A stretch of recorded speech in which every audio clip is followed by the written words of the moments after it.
விலையும் தெரியாது அடங்கியான் தோற்றம் மலையினும் மானம் பெரிது. தன் நிலையிலிருந்து மாறுபடாமல் ஒழுங்கோனுடைய உயர்வு மலையின் உயர்வை விட மிகவும் பெரிதாகும் என்று வள்ளுவரின் வாக்கிற்கிணங்க வாழ்ந்து தனது இடைவிடாத நிர்வாக பணிகளுக்கிடையே தமிழ் மீதும் தமிழ் எழுத்தின் மீதும் தீராத தாகம் கொண்டு 23க்கும் மேற்பட்ட நூல்களை எழுதி 24வது நூல்களை இன்று வெளியிட்டிருக்கும் ஜஸ்ட் ஃபீல் புத்தகத்தின் ஆசிரியர் மற்றும் ஆணையர், பயிற்சி, ஊரக வளர்ச்சி மற்றும் பஞ்சாயத்து ராஜ் பயிற்சி டாக்டர் ரா ஆனந்தகுமார் IAS அவர்களை ஏற்புரை மற்றும் நன்றியுரை ஆற்ற அன்புடன் அழைக்கின்றோம்.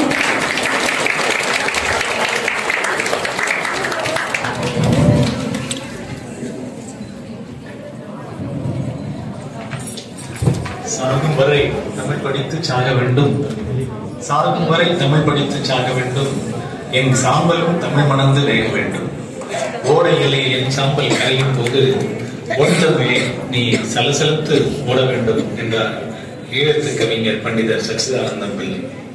அவர்தம் வெளியிலே நாள்தோறும் தமிழ் படித்து அதை பகிர்ந்து மகிழ்ந்து வாழ வேண்டும் என்கின்ற எண்ணத்தோடு நடைபோட்டுக் கொண்டிருக்கின்ற எனக்கு இந்த மாபெரும் சபையிலே பேசுவதற்கு அனுமதி அளித்த மாண்புமிகு தமிழ்நாடு அரசுக்கு என் முதல் நன்றி.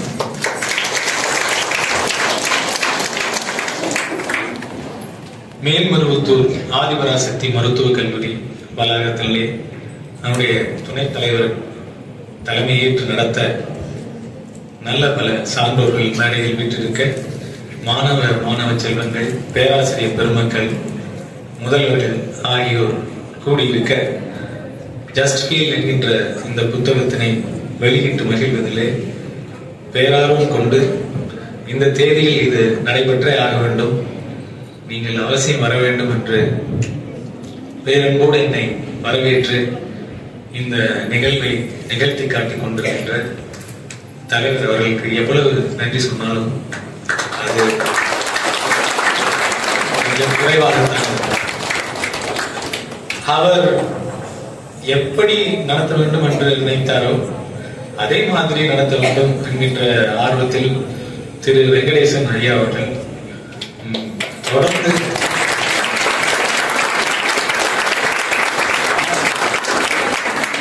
சார் தலைவர் சொல்லிட்டார், சார் என்ன பண்ணணும் சொல்லுங்க, விட்டா அவரே எழுதி வெளியிட்டுருவார் நினைக்கிறேன். அந்த பப்ளிஷர் ஃபாலோ பண்ணி வந்து ஒரு பெரிய ஒரு எத்தனையோ புத்தகங்கள் 23 புத்தகங்கள் வெளியிட்டு இருக்கேன். 24வது புத்தகம் மிக மறக்க முடியாத ஒரு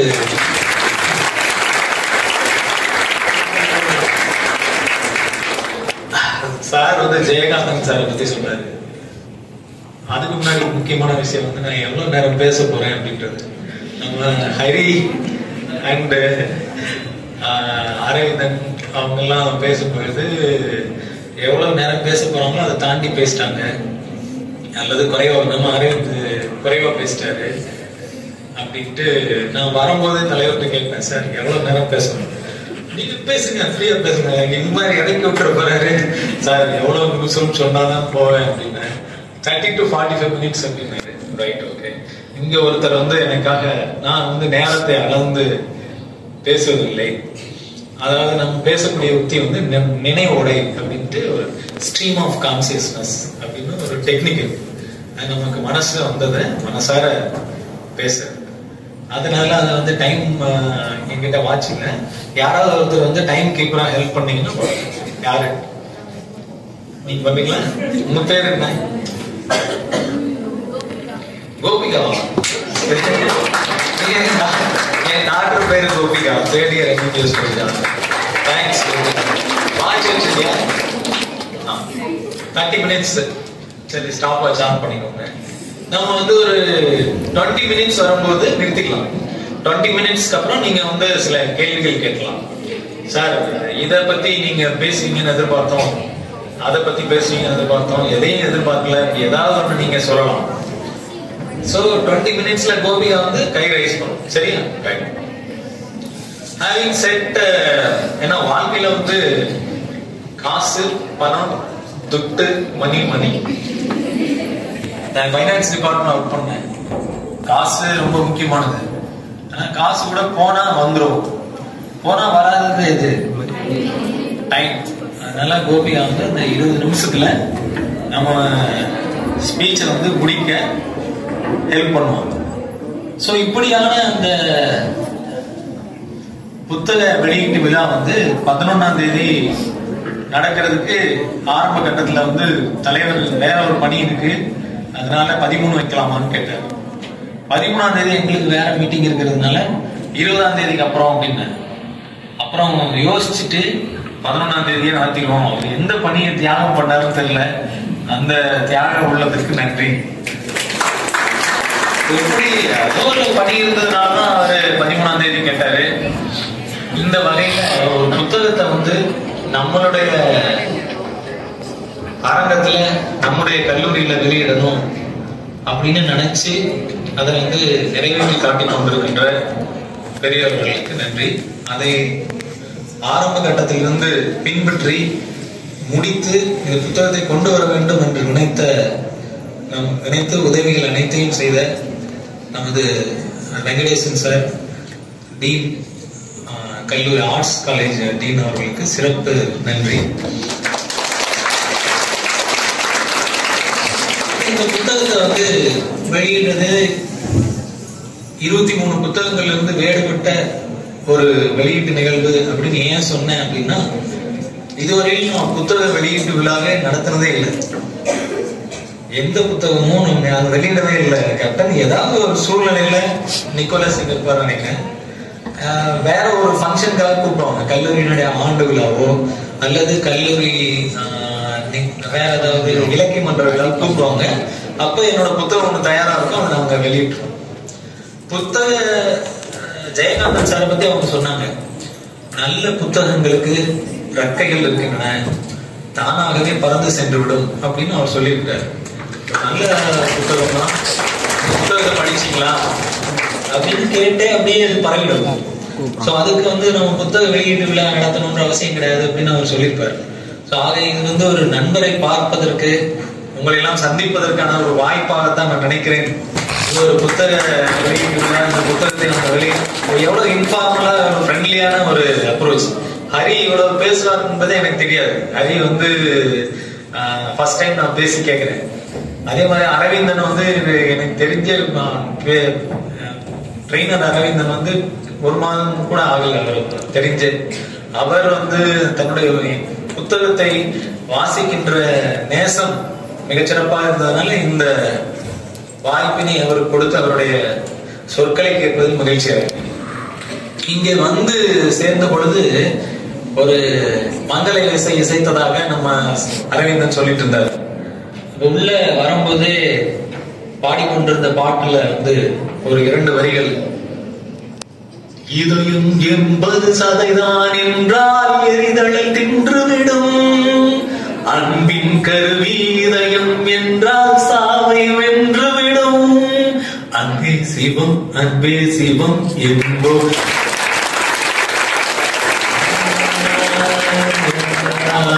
சிவம் அன்பே சிவம். எவ்வளவு அருமையான பாடல். அது நம்ம விழா தலைவருக்கு பொருத்தமான, அதுதான் அப்ப ஜஸ்ட் ஃபீல் அப்படின்ற தலைப்பு எதுக்காக வச்சிருக்கோம் அப்படின்னு கேட்டீங்கன்னா, இப்போ நான் உங்களுக்கு ஒரு முக்கியமான யோசிக்க வைக்கக்கூடிய ஒரு கேள்வி கேட்க போறேன். நீங்க ஒரு வாழ்க்கையில வந்து ஒரு முடிவு எடுக்க போறீங்க. இந்த கல்லூரியில ஜாயின் பண்ணலாமா, அந்த கல்லூரியில ஜாயின் பண்ணலாமா, ஃபர்ஸ்ட் இயர்ல இருப்பீங்க. இந்த கோர்ஸா அந்த கோர்ஸா, அல்லது இன்னும் முடிவு எடுக்கணும்னா இந்த சினிமாவுக்கு போகலாமா, அந்த சினிமாவுக்கு போகலாமா, இப்படி பல கேள்விகள். இதுல ஒரு முக்கியமான முடிவு எடுக்கக்கூடிய ஒரு சூழ்நிலையில நீங்க யோசிச்சு முடிவு எடுக்கணுமா, அல்லது மனசுக்கு பிடிச்ச மாதிரி முடிவு எடுத்துக்கணுமா? மனசுக்கு பிடிச்ச மாதிரி முடிவு எடுத்துக்கணும் சார். யோசிச்சு முடிவு எடுக்கக்கூடாது அப்படின்றவங்க எத்தனை பேரு? யோசிச்சு முடிவு எடுக்கணும், திங்க் பண்ணி அது அந்த கோர்ஸுடைய சரி கோர்ஸ் எடுக்கிறதே முடிவு பண்ணிக்கலாம். கை வைத்துறீங்க, இந்த குரூப் என்ன யோசிச்சு முடிவு பண்ணணும், சிந்திச்சு முடிவு எடுக்கணுமா, உணர்ச்சி வசப்பட்டு முடிவு எடுக்கணுமா? சிந்திச்சு முடிவு எடுக்கணும் அப்படின்றவங்க எவ்வளவு பேர் கை வருது? சரி, சும்மா அப்படியே மனசு எது பரவாயில்ல அப்படின்னு முடிவு எடுக்கணும், ஃபீல் பண்ணி முடிவு எடுக்கணும்ன்றவங்க எவ்வளவு பேர்? ஒரு கொஞ்சம் பேர் தான் இருக்கீங்க. சரி, நான் எந்த குரூப்ல இருப்பேன்னு நினைக்கிறீங்க? ஃபர்ஸ்ட் குரூப்பா செகண்ட் குரூப்பா? செகண்ட் குரூப்பா? First group. அப்போ ஃபர்ஸ்ட் குரூப்னு சொன்னவங்க எல்லாம் தப்பா சொல்றீங்க. என் புக்கு பேரே வந்து ஜஸ்ட் ஃபீல். நான் செகண்ட் குரூப்ல தான் இருக்கேன். சார் இல்ல, இது ஏதோ நீங்க வந்து பொய் சொல்றீங்க, இது வந்து ஒரு தவறான ஒரு தலைப்பு கொடுத்து எழுதிருக்கிறீங்க அப்படின்னு தோணும். ஆனா இந்த மாதிரி சொன்னது வந்து ஒரு மிகப்பெரிய நோபல் பரிசு பெற்ற ஞானி, பிலாசபர். அவர் இப்ப இல்ல, 2 ஆண்டுகள் முன்னாடி வரையில் இருந்தார். அவரோட பேர் வந்து டேனியல் காக்னிமேன். மனிதர்கள் உணர்ச்சி வசப்பட்டு முடிவெடுக்கிறார்கள், அறிவுபூர்வமாக முடிவெடுப்பதில்லை அப்படின்றது நிரூபிச்சாரு. அதுக்காக அவருக்கு நோபல் பரிசு கொடுத்தாங்க. அதுக்கு முன்னாடி வரைக்கும் உலகம் வந்து மனிதர்கள் ரொம்ப புத்திசாலிகள், திங்க் பண்ணி தான் முடிவெடுக்கிறாங்கன்னு நினைச்சிட்டு இருந்தாங்க. யாருமே இங்க வந்து யோசிச்சு முடிவெடுக்கிறது இல்லை. முடிவெடுக்கிறதெல்லாம் ஃபீல் பண்ணி தான் முடிவெடுக்கிறாங்க. ஆனா அதை யோசிச்சு அதுக்கான ஜஸ்டிபிகேஷன், இதனாலதான் இப்படி பண்ணோம், இப்படி யோசிச்சோம், அப்படி யோசிச்சோம்னு முடிவெடுத்த அப்புறமா யோசிச்சு அதுக்கு ஒரு நியாயம் கொடுத்துருக்காங்க. இன்னொரு பிரச்சனை இருக்கு. முடிவு எடுக்கும் பொழுது இந்த பக்கமும் அந்த பக்கமும் ஆழமா யோசிச்சு முடிவு எடுக்கிறவங்க அந்த முடிவு தப்பா போயிடுச்சுன்னா ரொம்ப ஃபீல் பண்றாங்க. ஆனா ஃபீல் பண்ணி முடிவு எடுத்தவங்க சரி இது நமக்கு பிடிச்சதுன்னு நம்ம எடுத்துட்டோம் அப்படின்ட்டு ஜஸ்ட் அதை கடந்து போயிடுறாங்க. ஆனா வாழ்க்கையில நடக்கக்கூடிய இப்படி நடக்க போதா அப்படி நடக்க போதான்னு முடிவு எடுக்கிறோம்ல, முடிவு எடுத்த அப்புறம் அது சரியா இருக்குதா தப்பா இருக்குதான்றது முடிவு எடுக்கும் பொழுது தெரியுமா? ப்ரெடிக்ட் பண்ண முடியுமா? எதிர்காலத்தை முன்கூட்டியே தெரிந்து கொண்டு முடிவெடுக்க முடியுமா? யோசிச்சு கண்டுபிடிச்சிட முடியுமா இப்படிதான் நடக்க போகுது அப்படின்ட்டு? முடியாது. அப்படி முடியாது. அது எதிர்பாராத வாழ்க்கையில் எப்பவுமே எதிர்பாராத நிகழ்வுகள் தான் நடக்கும். அப்படி நடந்தால் அதை எதிர்கொள்வதற்கு மிகச்சிறப்பான நம்மிடத்தில் இருக்கின்ற ஆயுதம் சிந்தனை அல்ல. ரொம்ப யோசிச்சீங்கன்னா மண்டை சூடாயிடும். அதனால யோசிக்காம ஃபீல் பண்ணி முடிவெடுக்கணும். ஒவ்வொரு தருணத்திலையும் நம்மளால அந்த தருணத்தில் வாழ்வதற்கு நம்ம உணர்வுகள் மிக சிறந்த வழிகாட்டிகள். சரி, இப்போ எப்படி உணர்வுகள் வழிகாட்டுது அப்படின்றத இயற்கை வச்சிருக்கிற ஆச்சரியங்கள்ல ஒன்றை பத்தி நான் சொல்றேன். நான் வெட்டரியன் அப்படின்னு சார் சொன்னாரு. அவர் நிறைய ட்ரெக்கிங் போவோம் அப்படின்னு சொன்னார். இயற்கையோடு இயந்த வாழ்வு என்பது மனதுக்கு உண்மையான மகிழ்ச்சியை கொடுக்கக்கூடியது. சமீபத்துல நான் திருச்சியில ஒரு யானைகள் கேம்ப் போயிருந்தேன். தமிழ்நாட்டுல இந்தியால குறிப்பிடத்தகுந்த யானை மருத்துவர்கள்ல சிறந்த மருத்துவரா இருக்கிற பேர் டாக்டர் கலைவாணன். அவர் என்னோட ஜூனியர். அவர் அவ்வளவு பெரிய வைல்ட் லைஃப் ஸ்பெஷலிஸ்டா வருவார்ன்றது எனக்கு தெரியாது, அவருக்கும் தெரியாது.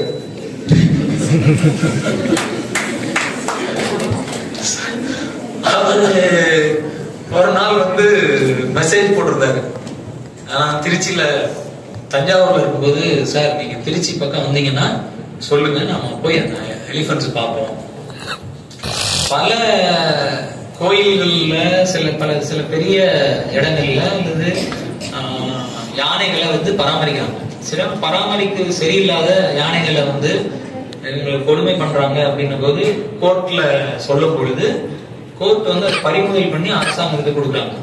அந்த மாதிரி யானைகளை வந்து அரசாங்கம் வந்து திருச்சி பக்கத்துல பராமரிக்கிறாங்க. இந்த டாக்டர் ஸ்பெஷலிஸ்ட்ன்றதுனால அங்க வந்து பாத்துக்கிறாரு. நான் அங்க போய் பார்த்துட்டு அதுல நோட்ல எல்லாம் எழுதிட்டு வந்ததுனால, சார் நீங்க வரும்போது நான் வரேன்னால அப்ப நாங்க 2 பேரும் போனோம். அங்க போய் சேர்ந்து பார்க்கும் பொழுது அவர் வந்து எப்படி ஸ்பெஷலிஸ்ட் ஆனார் கதையை சொன்னார். அதாவது திடீர்னு அந்த போஸ்டிங்ல போடக்கூடிய டாக்டர்ஸ் எல்லாமே ஜாயின் பண்ணாத சூழ்நிலையில இவர் வந்து இளம் டாக்டராக மும்பைல இருந்து படிப்பு முடிச்சுட்டு வரும்போது திடீர்னு அங்க போஸ்டிங் போட்டுறாங்க. அங்க போனவொடனே யானைக்கு வைத்தியம் பண்ண வேண்டிய சூழ்நிலை.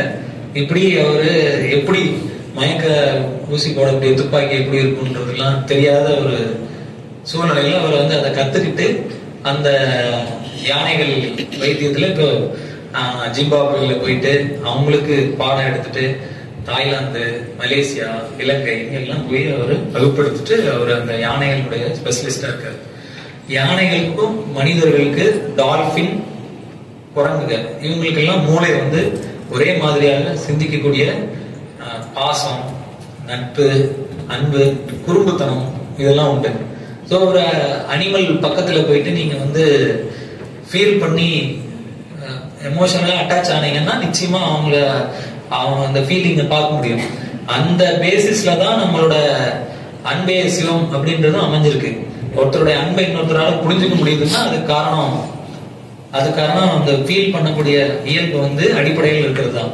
இந்த கலைவாணனோட சேர்ந்து நாங்க திருச்சியில வந்து ஒரு பட்டர்ஃபிளை பார்க் இருக்கு, கேள்விப்பட்டிருக்கீங்களா? திருச்சியில ஒரு பட்டர்ஃபிளை பார்க் இருக்கு, தெரியுமா? பட்டாம்பூச்சிகளுக்கான பார்க். ஆயிரக்கணக்கான லட்சக்கணக்கான பட்டாம்பூச்சிகள் இருக்கு. ஒரு நாள் நீங்க போய் பார்க்கலாம். பட்டாம்பூச்சிகள் பார்க்கறது ஒரு சந்தோஷம். அப்ப வந்து அவர் ஒரு கதை சொன்னாரு. சார், அமெரிக்கால வந்து 4000 கிலோமீட்டருக்கு பட்டாம்பூச்சிகள் வந்து பறக்குது. கனடால ஆரம்பிச்சு மெக்சிகோ வரைக்கும் பறக்குது. ஒரு குறிப்பிட்ட மாதத்துல பறக்க ஆரம்பிக்குது. 4000 கிலோமீட்டர் பறக்கிறது மாதிரியான உடம்பு பட்டாம்பூச்சி கிடையாது. ஒரு ஜெனரேஷன்ல வந்து அந்த மாதிரி 4 மாதம் ஆகுது. 4 மாசமா பறந்து 4000 கிலோமீட்டர் தாண்டி வந்துடுது. வந்தப்புறம் அந்த இடத்துல ஏன்னா அங்க பனி, கனடா பக்கத்துல பனியா இருக்கிறதுனால 4000 கிலோமீட்டர் ஒரு சைடு வந்துருச்சு. வந்த உடனே அது இறக்குறதுக்கு முன்னாடி முட்டை இட்டு விட்டு இறந்து வருகிறது. முட்டையிலிருந்து குஞ்சு பொறிச்சு பட்டாம்பூச்சி, கம்பளி பூச்சி வந்து பட்டாம்பூச்சியா மாறுது. அந்த பட்டாம்பூச்சி திரும்பி 1000 கிலோமீட்டர் வடக்க பறக்குது. அதாவது அமெரிக்காவை நோக்கி பறக்குது. தன்னுடைய அப்பா வந்த இடத்தை நோக்கி பறக்குது. 1 மாதத்துல அது இறந்தது. அது இறந்த அப்புறம் அது அங்க முட்டை போட்டுருது. முட்டை போட்டதுல இருந்து அடுத்த தலைமுறை வருது. அந்த பட்டாம்பூச்சி மீது இன்னொரு 1000 கிலோமீட்டர் பறக்குது. அது இறந்துருது. அதனுடைய அடுத்த தலைமுறை வந்து இன்னொரு 1000 கிலோமீட்டர் பறந்து கரெக்டா அந்த ஜூன் ஜூலை மாதத்துல வந்து திரும்பி அந்த அமெரிக்காவுடைய பகுதிக்கு போயிடுது. அங்கிருந்து வாழ்ந்துட்டு திருப்பி இந்த சைக்கிள் அடுத்த வருஷம் நடக்குது. ஒரு தலைமுறைக்கு முன்னாடி நம்ம இந்த திசையில தான் நம்மளுடைய முன்னோர்கள் வந்தாங்க, நம்ம திரும்பி அங்க போகணும் அப்படின்னு எப்படி அவங்களுக்கு தெரியுது? அதனால இயற்கை அதனோட ஜீனுக்குள்ள இந்த திசையில நம்ம பறக்கணும் அப்படின்றதுக்கு சரியான விளக்கங்கள் கொடுக்கக்கூடிய அளவுக்கு இன்னும் அறிவியல் வளரல. இந்த கதையை அரவிந்த் சொன்னப்ப அரவிந்த் கேட்டாரு, சார் இதுதான் அந்த பட்டர்ஃபிளைன்றது எப்படி தெரியும்? லேப்ஸ் இல்லையா, நாலேஜ் லேப்ஸ். சார் இந்த பட்டாம்பூச்சி அந்த பட்டாம்பூச்சி அப்படின்னு எப்படி தெரியும் அப்படின்னாரு. அதை வந்து அவங்க டேக் பண்றாங்க. அந்த பக்கம் இருந்த அந்த டேகோட இந்த பட்டர்ஃபிளை வந்துட்டு அங்க ஜாயிண்ட் ஆகி இந்த ஒரு தலைமுறையை தாண்டிய உணர்வு, தலைமுறையை தாண்டிய பாரம்பரியத்தினுடைய பண்புகள் கடத்தல் எவ்வாறு நடைபெறுகிறது என்றால், இந்த உலகத்தினுடைய மிகப்பெரிய ஆச்சரியமான விஷயம் என்னவென்றால் அதனுடைய உணர்வு அல்லது ஃபீல் என்பதுதான். எனவேதான் மனிதர்கள் உணர்வு பூர்வமாக முடிவெடுக்கும் பொழுது அதிகமான கவலைகளை ஏற்படுத்திக் கொள்வதில்லை என்று சொல்ல வருகிறது. இப்படியாக நம்ம வந்து இந்த முதல் புத்தக வெளியீட்டு விழாவிலே யார நீங்க சொல்றீங்களோ அவங்களை இன்வைட் பண்ணி நம்ம புத்தகத்தை விழாவில் வந்து பேச வைக்கலாம் சார் அப்படின்ட்டு வெங்கடேசன் சார் சொன்னார். சார் யார சொல்றோம் அப்படின்றது வெளியிலிருந்து கூப்பிட்டு வர வேண்டிய அவசியம் இல்லை சார். மேல்மருவத்தூர் கல்லூரியில யார் வந்து கலந்துக்க போறாங்களோ, மருத்துவ மாணவ மாணவியர்களோ அல்லது கலை அறிவியல் கல்லூரி மாணவ மாணவிகளோ யார் வந்து புத்தகத்தை பத்தி பேசணும்னு விருப்பப்படுறாங்களோ அவங்களுக்கு சான்ஸ் கொடுங்க அப்படின்னு கேட்டேன். அதுல வந்து அவங்க சார் வந்து 2 பேரை செலக்ட் பண்ணாங்க. அதுல ஒரு கம்ப்யூட்டர் சயின்ஸ் மேடம் ஒருத்தவங்க பேசினாங்க, ஒரு மாணவி, ஒரு MBBS மாணவி பேசினாங்க. MBBS மாணவி பேசும் பொழுது அவங்க ஏற்கனவே நிறைய புத்தகங்களை படிச்ச சாயல் கேள்வி தெரிஞ்சது. உங்க பேர் என்னமா?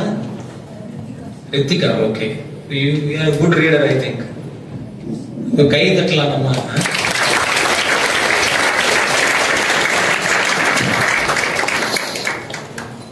அவங்க வந்து என்ன சொன்னாங்கன்னா, புத்தகம் வந்து நம்ம செலக்ட் பண்றது இல்ல, புத்தகம் தான் நம்ம செலக்ட் பண்ணுது அப்படின்னு ஒரு வார்த்தை சொன்னாங்க.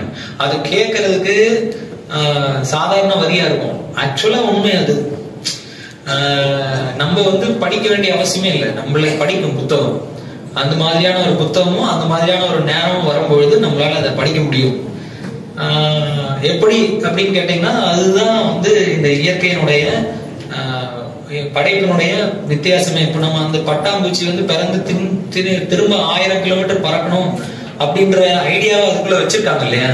அந்த மாதிரிதான் இந்த படிக்கக்கூடிய ஆர்வம் அல்லது படைப்பினுடைய மகத்துவம் இதெல்லாம் வந்து இயல்பாகவே நமக்குள் அமைந்திருக்கின்றது. நம்முடைய படைப்பில் பரிபூர்ணமான எல்லா தேவைகளையும் நிறைவேற்றித்தான் இந்த இயற்கை நம்ம இங்கே அனுப்பி இருக்கின்றது. அதனாலதான் நம்ம வந்து பரிபூர்ணமான ஆனந்தமே உங்களது இயல்பு அப்படின்னு ரமண மகரிஷி சொல்லியிருக்காரு. அதைத்தான் நம்ம வந்து புத்தகத்துல வந்து இந்த அவங்க சொன்ன அந்த ரித்திகா சொன்ன கோட்டு, என்ன கோட்டு?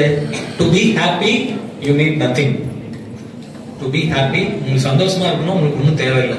சோகமா இருக்கணும்னா ஏதாவது ஒன்று தேவை. எனக்கு இது கிடைக்கல, எனக்கு அந்த மார்க் கிடைச்சிருந்ததுன்னா, அந்த சப்ஜெக்ட் கிடைச்சிருந்ததுன்னா தான் எனக்கு பரவாயில்லை, அல்லது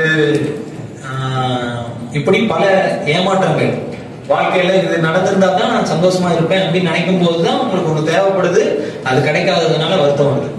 சோ இப்படியாக வாழ்க்கையில அந்த இந்த விஷயத்த சொன்ன ஒரு பேர் மூஜி அப்படின்ற MWOJI. இவர் வந்து போர்ச்சுகீஸ் நாட்டுல வந்து ஒரு 500 ஏக்கர் பரப்பளவுல ஒரு பெரிய மடம் வச்சு ஒரு அமைப்பை வச்சு நடத்திட்டு வர ஒரு ஆன்மீக குரு. அவர் அப்படியானவர் இல்ல. அவர் இங்கிலாந்துல லண்டன்ல வந்த அகதி. அவரை ஜமைக்கா நாட்டுல இருந்து வந்த அகதி. அவர் அங்க வந்து இந்த பழைய பொருட்கள் எல்லாம் விற்பனை செஞ்சுட்டு இருந்தாரு. திடீர்னு அவருக்குள்ள ஒரு ஞானம் தோன்றி பல அறிவுரைகளை சொல்ல ஆரம்பிச்சாரு. அதை கேட்டு நிறைய பேர் அவங்களை சுற்றி இருந்தவங்க வந்து அவருக்கு உதவி பண்ணி அவர் அங்கேயும் போர்ச்சுகல் நாட்டிலையும் பல இடங்கள்லயும் பெரிய ஞான முனிவராக அவர் பணிகளை தொடர்ந்து ஆற்றிக்கொண்டிருக்கின்றார். Okay sir. சோ அவங்க கோபிகா சொல்லுவாங்களே சார், 2 minutes இருக்கா? ரைட். சரி, இப்போ நம்ம வந்து அடுத்த முக்கியமான விஷயம் நம்ம ஹரி ஆரம்பிச்சாரு. நம்ம கேப்டன் வந்து அதைய தொட்டு காதல் அப்படின்ற விஷயத்தை பத்தி சொன்னாரு. நாமளும் அதை பத்தி கொஞ்சம் பேசலாம். சொல்ல சொல்ல இனிக்கும் அப்படின்ற கதையில வந்து எழுதியிருக்கேன் காதல் பத்தி அப்படின்னு. ஆனா இங்க பேசுறவங்கள தெம்பாயிட்டாங்கல்ல. அரவிந்த் வந்து அடிக்கடி நான் காதலை பத்தி சொல்லும் பொழுது என்ன ஞாபகப்படுத்துவாருன்னா, திருவள்ளூர் புத்தக திருவிழா போயிருந்தோம். அங்க வந்து என்னோட பேசினவங்க வந்து பாரதி பாஸ்கர். நான் மறந்தா கூட பாரதி பாஸ்கர் மேடம் வந்து நான் பேசும்பொழுது அவங்க அந்த ஃபுல்லா குறிப்பெடுத்துட்டு அதுக்கப்புறம் வந்து அவங்க சொன்னாங்க, சார் நீங்க ரொம்ப நல்ல சிறப்பான காதல் கவிதை எல்லாம் சொன்னீங்க, அதை பத்தி பேசும்போது மட்டும் மிக எனர்ஜெட்டிக்கா இருக்கீங்க அப்படின்னா. ஸோ அப்போ அந்த சப்ஜெக்ட்ல பத்தி நான் என்ன சொன்னேன் அப்படின்றத திரும்பி உங்களுக்காக சொல்றேன். அதுல வந்து என்ன சொன்னா, நீ முதல் காதல் கவிதை வந்து எனக்கு எப்ப தெரிய வந்தது அப்படின்னு சொன்னேன். அது எப்பன்னா 7ஆம் வகுப்புல. 7ஆம் வகுப்புல வந்து எங்க பள்ளியில பயங்கர 7ஆம் வகுப்புல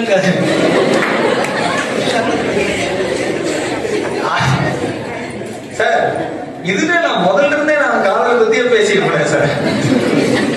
கல்லூரியில் வந்து அந்த பூக்கள் நாளையும் பூக்கும் இதுல வந்து ஒரு கவிதை இருந்தேன். கல்லூரியில் நீல அகலம் அதிகமாய் போன தாஜ்மஹால்கள் அப்படின்னு சொல்லியிருந்தேன். சோ இப்போ வந்து அந்த 7ஆம் வகுப்புக்கு போலாம் அப்படின்றாரு.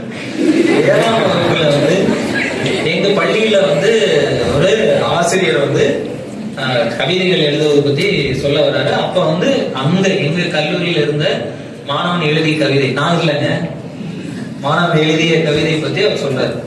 அவர் வந்து என்ன பண்றாருன்னா, அந்த பையன் வந்து ஃபீல் பண்ணி ஒரு அழகான லவ் லெட்டர் எழுதி ஒரு பொண்ணு கொடுக்குறான், தனக்கு பிடிச்ச பொண்ணு கொடுக்குறான்.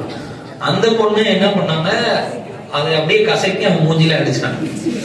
இவ்வளவுதான் சிச்சுவேஷன். சிச்சுவேஷனுக்கு ஒரு சாங் எழுதுறாரு. காற்றுக்காக ஜன்னலை திறந்தேன், காற்றுக்காக ஜன்னலை திறந்தேன், காற்றே ஜன்னலை மூடி விட்டது.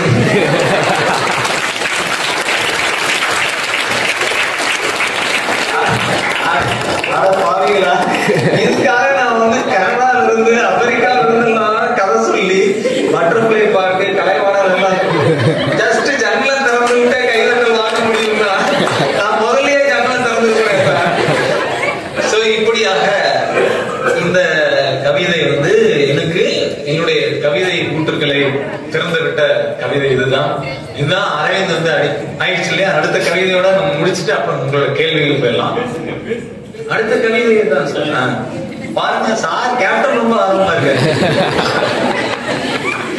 அடுத்த கவிதை வந்து தபு சங்கர் அப்படின்னு ஒரு கவிஞர், விழியீர்ப்பு விசை அப்படின்னு, அது என்னோட விழியீர்ப்பு விசை அப்படின்னு ஒரு புத்தகம் எழுதினாரு. அப்புறம் எதை கேட்டாலும் வெட்கத்தை தருகிறாய், வெட்கத்தை கேட்டால் என்ன தருவாய் அப்படின்றது அவரோட புத்தகம். அவர் எழுதின புத்தகத்துல அந்த ஒரு கவிதை வந்து ரொம்ப பாதிப்பான கவிதை. அது என்னன்னா, ஒரு பையனுக்கு வாழ்க்கையில, அது பொண்ணுக்காகவும் இருக்கலாம், வாழ்க்கையில வந்து மிக அதிகமான டென்ஷன் கொடுக்கக்கூடியது ஹிஸ்டாலஜி எக்ஸாம், பேத்தோ அனாட்டமிக்கல் எக்ஸாம் அல்லது கம்ப்யூட்டர் சயின்ஸ் எக்ஸாம் அப்படின்னு நினைக்கலாம் நீங்க. அப்படி இல்லை. ஒரு வாழ்க்கை பயிற்சியில ஒரு லவ் லெட்டர் எழுதி கொடுத்துட்டு அந்த பொண்ணை ஏத்துச்சா இல்லையா அப்படின்னு தெரியாத இருக்கிறது இல்லையா, நாளைக்கு சொல்றேன் அப்படின்னு சொல்லிட்டாங்களா அல்லது ஏதோ ஒரு எதிர்பார்ப்போட இருக்கும். அந்த மாதிரி ஒரு பையன் வந்து ஒரு பொண்ணுக்கு தனக்கு ப்ரப்போஸ் பண்ணிருக்கான். ப்ரப்போஸ் பண்ணதுக்கு அப்புறம் அந்த பொண்ணு வந்து ரொம்ப பதில் சொல்லல. இப்போ அந்த சிச்சுவேஷன்ல ஒரு சாங் அவர் போடுறாரு. தண்டவாளத்தின் மீது தலை சாய்த்து காத்திருக்கும் ஒற்றை ரோஜா நான், தண்டவாளத்தின் மீது தலை சாய்த்து காத்திருக்கும் ஒற்றை ரோஜா நான், நீ நடந்து வருகிறாயா ரயில் ஏறி வருகிறாயா? சார் எல்லாம் கிளீனா புரியுது சார்.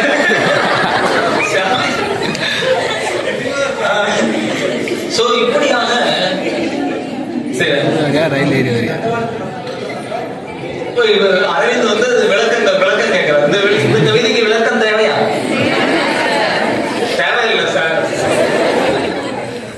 தண்டவாளத்தின் மீது தலை சாய்த்து காத்திருக்கும் ஒற்றை ரோஜானா, நீ நடந்து வருகிறாயா ரயில் ஏறி வருகிறாயா அப்படின்ற கவிதையை வந்து திருப்பி சொல்லுங்கன்னா அரவிந்த் வந்து சார் ஜன்னல் தண்டவாளம் ரோஜா தனித்தனியா பிரிச்சு அப்படியே நாங்க எங்களுடைய பயணம் வந்து தொடர்ந்து பல புத்தகங்களை தாண்டி, அதாவது சமீபத்துல திருவாரூர் போயிருந்தேன். திருவாரூர்ல வந்து திருவாரூர்ல என்ன கோயில் இருக்கு? தியாகராசர் கோயில். தியாகராசர் கோயில் இருக்கு. அங்க வந்து உற்சவரா யார் எடுத்துட்டு போவாங்க? தியாகேசன் சுந்தரமூர்த்தி நாயனார் எடுத்துட்டு போவாங்க.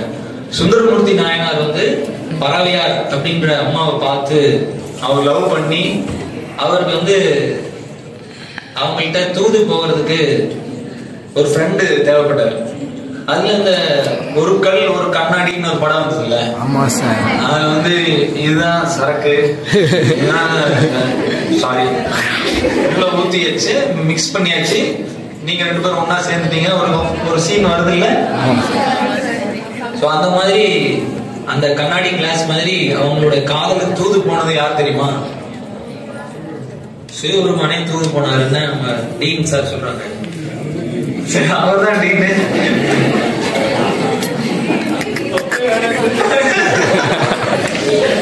சோ சிவபெருமான் வந்து, அதாவது கேப்டன் வந்து சொன்னார் இல்லையா, சாரோட பேசிட்டு இருக்கும்போது நிறைய சுவைப்பட விஷயங்கள் அழகை பத்தி எல்லாம் சொல்லியிருப்பாரு. அழகை பத்தி சுந்தரமூர்த்தி நாயனார் பாடிய பாடல்ல பறவையாரை பத்தி பாடியிருக்காங்க. கற்பகத்தின் பூங்கொம்போ காமன்தன் பெருவாழ்வோ பொற்புடைய புண்ணியத்தின் புண்ணியமோ விற்புகளை பவளமலர் விரைவுத்த மதிக்கொடியோ அற்புதமோ சிவனருளோ அரியேன் என்று அதிசயித்தார் அப்படின்ட்டு இது வந்து புரிஞ்சுதுன்னு வச்சுக்கோங்க. புரிஞ்சிச்சா? கற்பகத்தின் பூங்கொம்போ, கற்பக மரம் கேள்விப்பட்டிருக்கீங்களா? கற்பக தரு, அது வந்து கேட்டதெல்லாம் கொடுக்கக்கூடிய மரம். அதுல வந்து சாதாரண கொம்பு இல்ல, அது அதுலயும் பூத்திருக்கிற கொம்பு. கற்பகத்தின் பூங்கொம்பு காமந்தன் பெருவாழ்வு. காமன்னா ஆசையினுடைய கடவுள். ஆசையினுடைய கடவுளுக்கு நல்ல வாழ்வு கொண்டாட்டத்தில் இருந்தான்னா அப்படிப்பட்ட ஒரு உருவம் தான் அந்த பெண் அப்படின்னு அவங்க. கற்பகத்தின் பூங்கொம்பு காமந்தன் பெருவாழ்வு பொறுப்புடைய புண்ணியத்தின் புண்ணியமோ. ஒரு மகளினுடைய புண்ணியம், அதனுடைய வாழ்க்கையினுடைய ஒளியேற்றி வைக்கக்கூடிய லட்சுமி தான் நாம போட்டிருக்கிறோம். புண்ணியத்தின் புண்ணியமோ. வெற்குவளை குவளை மலர் விரைபூத்த மதிக்கொடியோ. மலர்கள் இளமையாக மலர்களை கொண்டிருக்கின்ற கொடியோ. அற்புதம். இத்தனையும் சொல்லி முடியாம அற்புதமோ, அதுவும் முடியாம அது இன்னும் சிவன் அருளோ என்று அதிசயித்தார் அப்படின்னு எழுதியிருப்பாங்க. இப்படியான நிறைய விஷயங்களை நம்ம வந்து படிக்கிறதுக்கு உதவி பண்ணக்கூடிய சூழ்நிலை ஃபீலிங். நம்மளுடைய ஃபீலிங்கை டச் பண்ணோம்னா நிச்சயமா நம்மளால இதே ஆர்வத்தோட நம்மளுடைய பாட புத்தகங்களையும் படிக்க முடியும். அப்படியான பாட புத்தகங்களை படிக்கிறதுக்கு அது ஒரு சிரமமா நீங்க நினைக்காம ஆர்வத்தோடு படிப்பதற்கு, அந்த நேசத்தை இந்த புத்தகத்துல இறக்குவதற்கு தேவைப்படுகின்ற ஒரு படிப்பு இருக்கிறது. அந்த படிப்பினுடைய சப்ஜெக்ட் இருக்குது. அந்த சப்ஜெக்டோட பேர் வந்து எமோஷனல் இன்டெலிஜென்ஸ், தமிழ்ல உணர்வுசார் நுண்ணறிவு.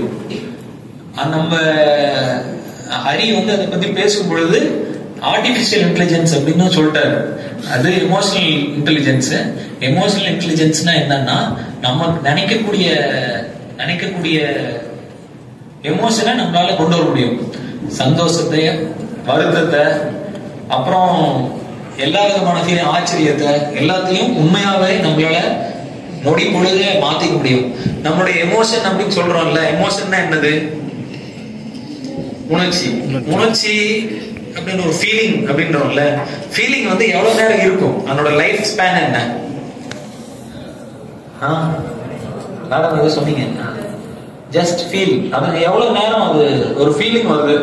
ஒரு வருத்தம் வந்துருச்சு அல்லது சந்தோஷம் வந்துருச்சு, எவ்வளவு நேரம் அது நிலைக்கும்? அதை பத்தி நினைக்கிற வரையில் அது நிலைக்கும். சரி, அது ஒரு லைஃப் ஸ்பேன் இருக்கணும்ல. அடுத்த சந்தோஷம் வர வரையிலும். வேற ஏதாவது ஆன்சர்? ஒரு நாள், 2 நாள், 1 மணி நேரம், 2 மணி நேரம், இந்த மாதிரி ஏதாவது மறக்கிற வரையும். அதனோட லைஃப் ஸ்பேன் வந்து 1.5 மினிட்ஸ். ஒரு ஃபீலிங் வந்த உடனே, இந்த ஃபீலிங் வந்து இந்த லவ் இருக்குல்ல, அது கூட 1.5 மினிட்ஸ் தான் இருக்கும். 1.5 மினிட்ஸ் முடிஞ்சிடும், அந்த ஃபீலிங் வந்து முடிஞ்சிடும். ஆனா நம்ம வந்து திரும்ப திரும்ப அதை ரெனிவேட் பண்றதுனாலதான் அதே ஃபீலிங்ல உள்ள போய்கிட்டு இருக்கோம். அதனாலதான் நம்ம என்ன பண்ணணும்னா, ஃபர்ஸ்ட் வந்து நம்ம மைண்டை பார்க்கணும். நம்ம மைண்டை பார்க்கறதுக்கு வந்து நம்ம மைண்டாலதான் மைண்டை பார்க்கணும். இப்போ நீங்க வந்து காலையில சாப்பிட்டீங்க, இட்லி எல்லாம் கடிச்சு சாப்பிட்டீங்க, அப்புறம் என்ன, கரும்பு கடிக்கலாம், ஐஸ்கிரீம் கடிக்கலாம். பல்ல கடிக்க முடியுமா? நம்ம பல்ல நம்மளால எல்லாரும் கடிச்சு பாக்குறீங்கன்னு நினைக்கிறேன். நம்ம பல்ல நம்மளால கடிக்க முடியுமா? அதே மாதிரிதான் நம்ம மனசால பார்க்க முடியுமா? முடியாதா? முடியாது. ஆனா பார்த்தா பிடிக்காது, பார்க்க பிடிக்கும்னு சொல்ற மாதிரி. நேற்றுக்கு என் பொண்ணு சொன்னான், பார்த்தா பிடிக்கிறவங்க சில பேர் இருப்பாங்க, பார்க்க பிடிக்கிறவங்க சில பேர் இருக்காங்க, என்னைய பார்க்காமலே பிடிக்கும் அப்படின்னு சொல்லிட்டு போயிருக்காங்க. அது ஒரு கதையா எழுதியிருந்தேன். ஸோ நான் சொன்னேன் இல்லையா, அந்த பல்லால கடிக்கிற மாதிரி தான் நம்ம மனசால பார்க்க முடியும். அப்படியான நம்ம மனசை பார்த்தா அதுதான் திருமந்திரம்னு ஒரு மந்திரம் இருக்கு. நான் பேசுகிற இடங்கள்ல நிச்சயமா ஒரு மந்திரத்தை சொல்லிடுவேன். மந்திரம் வந்து மந்திரம் மிக்கது ஒரு தந்திரம் இல்லைன்றாங்க. வாழ்க்கையை சிறப்பா வாழ்வதற்கான மந்திரம் வந்து திருமந்திரம். அதுல இருக்கிறது என்ன சொல்றாங்கன்னா, தன்னை அறிய தனக்கு ஒரு கேடு இல்லை. தன்னை தெரிஞ்சுக்கணும். நம்ம தன்னை தெரிஞ்சுக்கிட்டோம்னா தனக்கு ஒரு கேடு, எந்த கஷ்டமும் வராது. தன்னை அறிய தனக்கு ஒரு கேடு இல்லை. தன்னை அறியாமல் தானே கெடுகின்றான். தன்னை அறியும் அறிவை அறிந்தபின் தன்னையே அர்ச்சிக்க தானிருந்தானே. தானே தனக்கு பகைவனும் நண்பனும், தானே தனக்கு இம்மையும் மறுமையும், தானே தான் செய்த வினைப்பையும் தூய்ப்பானும், தானே தனக்கு தலைவனும் ஆமே அப்படின்னு புரிஞ்சிச்சா? ஸோ நம்ம ஃபர்ஸ்ட் நம்ம பிரெயின் எல்லாத்துக்கும் வந்து மற்றவங்களை பார்க்கறதுக்காகவே படைக்கப்பட்டிருக்கு. அவனுக்கு என்ன கிடைச்சிருக்கு, அவன் எவ்வளவு பணத்தோட இருக்கான், அவங்க இங்க பதவியில் இருக்காங்க, அவரு என்னத்தை அனுபவிச்சாரு, எவ்வளவு சந்தோஷமா இருக்காங்க, நமக்கு மட்டும் ஏன் இப்படி அப்படின்னு நினைக்கக்கூடிய மாதிரி மனசு படைச்சிருக்கு. அதை உள்ள திருப்பணும்னா நம்மளோட பாதை வந்து மிக தெளிவானதாக இருக்கும். அந்த உள்ள திருப்புவதற்கான முதல் படி ஃபீலிங். நம்ம என்ன ஃபீலிங்ல இருக்கோம் அப்படின்னு தெரிஞ்சுக்கிறது நம்மை அறிவதற்கான முதல் ஸ்டெப். ஸோ திருமந்திரத்தினுடைய ஒரு சில துளிகளையும் எடுத்துதான் இந்த புத்தகத்தை எழுதியிருக்கின்றேன். அற்புதமான இந்த சூழ்நிலையிலே உங்கள் அனைவரையும் சந்தித்ததிலே மிக்க மகிழ்ச்சி. உங்களுக்கு ஏதாவது கேள்விகள் இருந்துதான் என்னை கேட்கலாம். கோபிகா 30 நிமிஷம் ஆயிடுச்சா? ரைட்.